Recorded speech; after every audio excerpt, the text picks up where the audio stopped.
Apa kabar teman? Sebelum nonton videonya tekan tombol subscribe dan nyalakan lonceng notifikasinya. Terima kasih.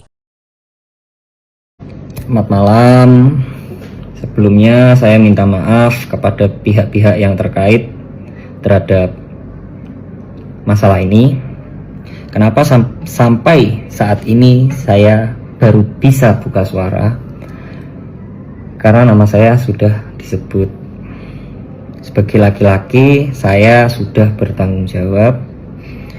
Maka setidaknya izinkanlah saya untuk menceritakan kronologi dan meluruskan beberapa hal. Awal mulanya ketika saya itu kenal Erika adalah melalui live TikTok. Saya live TikTok, Erika give saya, kemudian kita lanjut DM-an. Setelah lanjut DM-an itu lama, kita lost kontak lagi, tidak ada kontak sama sekali sampai di bulan November kemarin saya dan Erika janjian untuk main biliar di Cubic Billiard Senji. Cubic ya, itu mungkin Cubic ya, pokoknya yang biliar di Senji. Di sana kita minum-minum, teman Erika ada yang datang juga minum. Selesai dari Cubic kita lanjut karaokean. Di karaokean kita minum-minum. Pada saat itu sebenarnya saya sudah merasa mabuk karena saya sudah tidak pernah minum alkohol lagi, dan sebenarnya saya tuh nggak doyan sama alkohol. Saya udah berhenti minum. Ketika itu saya minum lagi, jadi ya minum pasti mabuk banget. Dari sana lanjut lagi. Di sana tuh lanjut lagi ke Swill House kita minum lagi, ke Swill House, keluar dari Swill House lanjut lagi ke Su minum lagi sampai dari private room minum lagi karena aku udah mabuk banget. Kita diajak pulanglah ke kediaman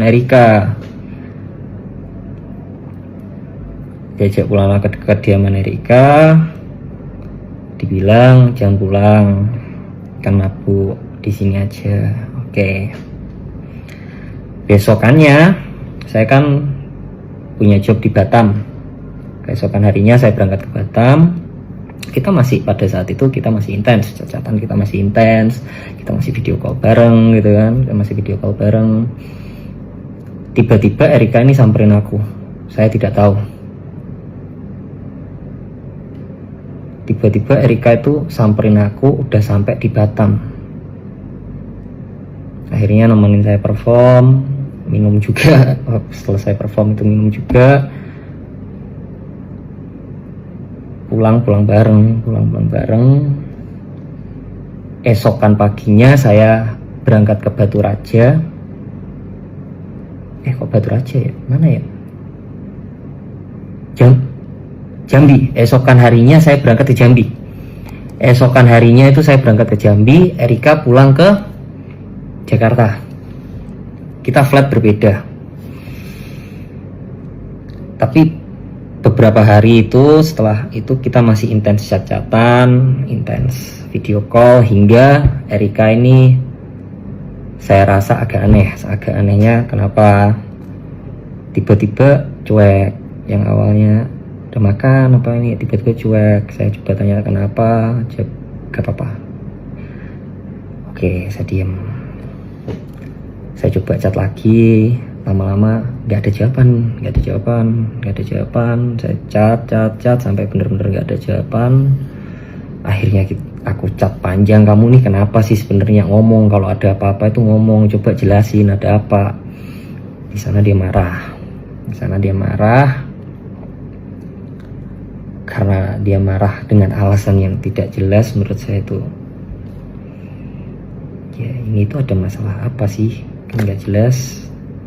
Akhirnya saya cuma jawab dengan emot senyum.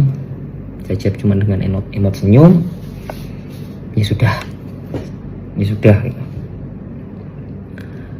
Tiba-tiba setelah itu kita nggak ada kontak sama sekali, di tanggal 30 Desember,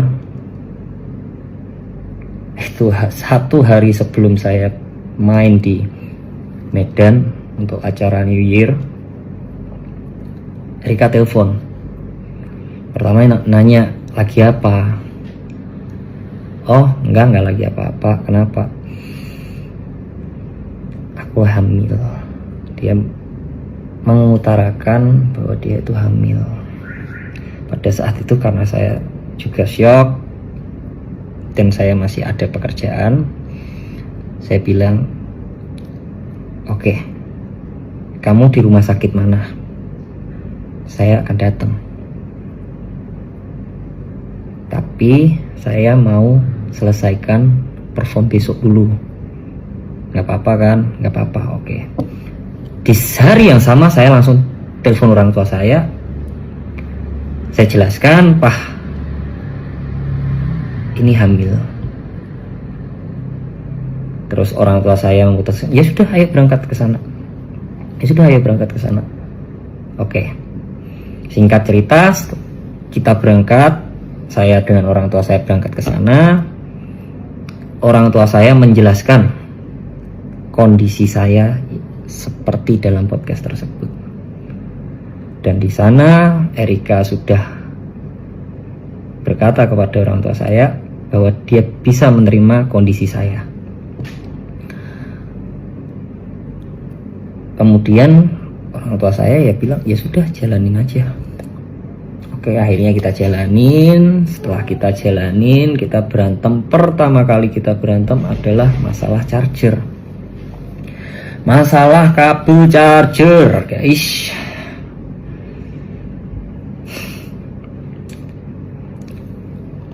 Jadi pada saat itu kabel charger saya kan nggak ada. Dia itu pinjemin kabel chargernya dia. Karena kan itu kan aku kan berangkat keluar kota. Nah, setelah selesai perform, saya buru-buru pulang, terlebih dahulu pulang untuk temani Erika. Karena saya tahu posisinya lagi hamil. Saya selesai perform, saya ambil flight yang paling pagi untuk temanin Erika. Saya capek, masih apa. Saya temanin Erika udah nanya, kabel charger di mana? Saya juga belum istirahat kan posisi saat itu kan. Saya pokoknya fokus temenin dia aja. Deh. Kabel charger di mana? Ada kok. Aku jawab gitu, ada kok. Kasih tahu asisten kamu ya. Suruh cari itu kabel charger. Bilang Erika marah. Pada saat itu saya juga tersulut emosi. Saya bilang, ini apa-apaan, cuman masalah kabel charger aja marah.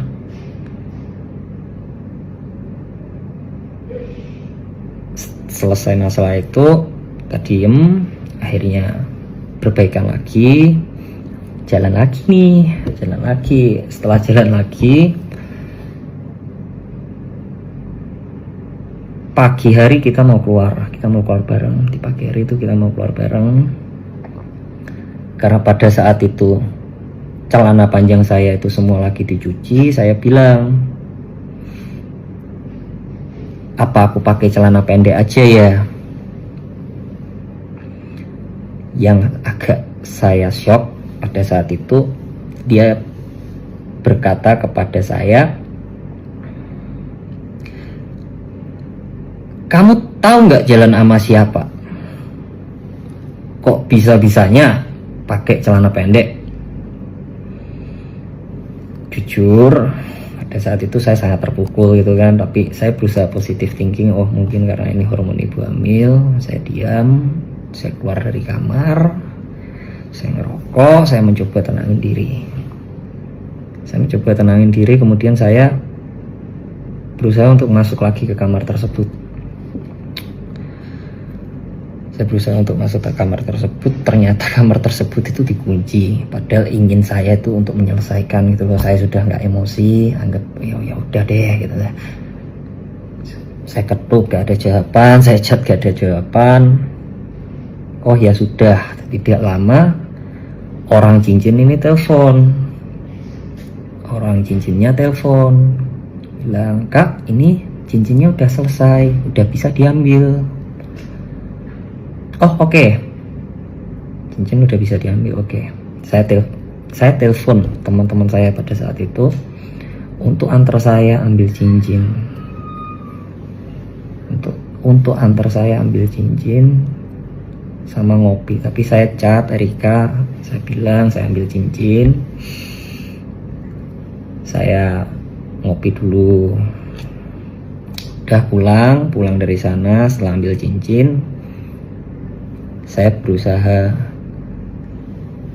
masuk lagi, ternyata pintu udah dibuka. Tapi ini posisi teman saya sudah pada pulang ya, istilahnya teman saya tuh cuman antar saya.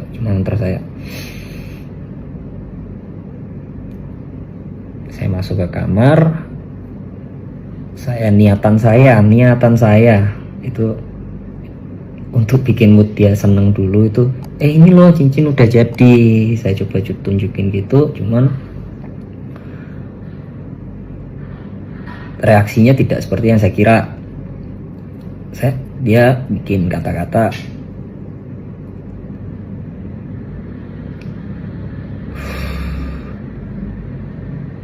"Saya sepertinya tidak bisa melanjutkan hubungan ini. Udah, kamu diam aja.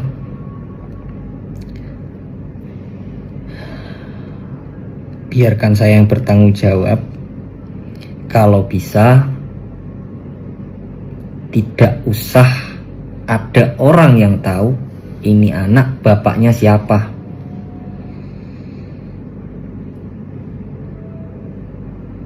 Saya mau apa lagi gitu kan. Oh ya sudah, karena saya sudah mendapatkan kata-kata tersebut, saya ngomong, masih pada saat itu saya ngomong, "Kamu nggak marah toh? Nggak marah toh?" Dia bilang enggak. Oh ya udah, saya beres-beres. Itu jam 2 pagi, antara jam 2 pagi pokoknya itu udah subuh aja deh.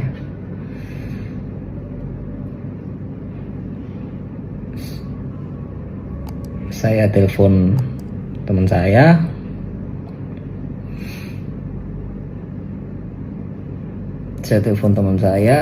Untuk jemput. Saya beres-beres barang, saya pulang ke rumah saya. Di saat itu juga saya langsung telepon orang tua saya kabarin, "Pah, Mah, ini dia bilang gak mau melanjutkan. Dia tadi bilang aku suruh diam. Kalau bisa anaknya gak usah tahu bapaknya siapa." Ya sudah kok, papa mamaku bilang gitu. Ya sudah kok, yang penting kamu sudah bertanggung jawab. Oke.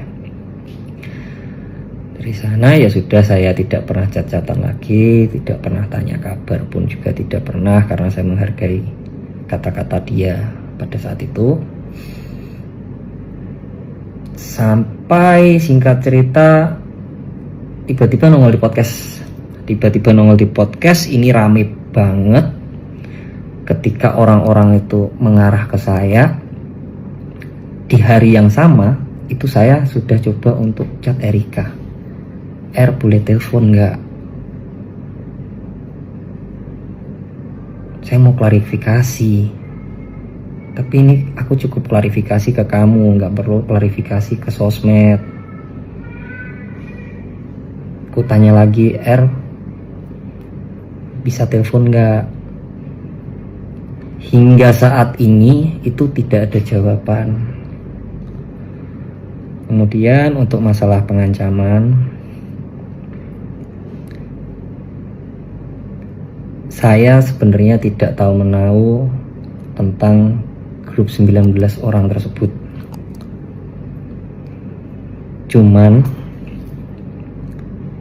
apabila ada kata-kata saya yang menyakiti hati saudara, menyinggung saudara, maupun